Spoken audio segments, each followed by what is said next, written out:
Ya'ni bu oylarda qilingan xatolar kechirilmaydi, uncha-munchaga. Ehtiyot bo'lish kerak. Boshqa oylar, mart oylari, mart oylarida o'simlik o'zi ham kurashib ketaveradi. Yani stressga boshqasiga. Hozir tashqarida ko'rib hammasi uxlagan davr nimalarda, o'simliklarda. Buni faqat hozir aminokislota bilan sevib turib va to'g'ri yo'nalishda oziqa bilan va to'g'ri gradus ushlab holatda yana hosil olish mumkin, ya'ni.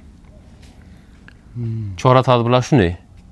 Hozirgi nimaga e'tibor berish kerak? Birinchi o'rinda gradusga, ikkinchisi to'g'ri sug'orishga, uchinchisi formulovkaga. Uchalasi to'g'ri olib borsa bo'ldi.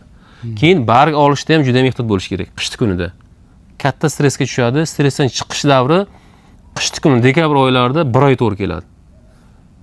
Aprelda xato qildingiz, stressga tushirdingiz, bir hafta 10 kun chiqib ketadi.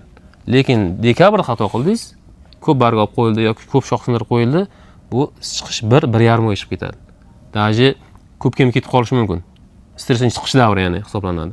O'shaning uchun dekabr oylarida qilinayotgan tadbirlarga juda ham e'tiborli bo'lish kerak va aniqlik talab etadi, ya'ni.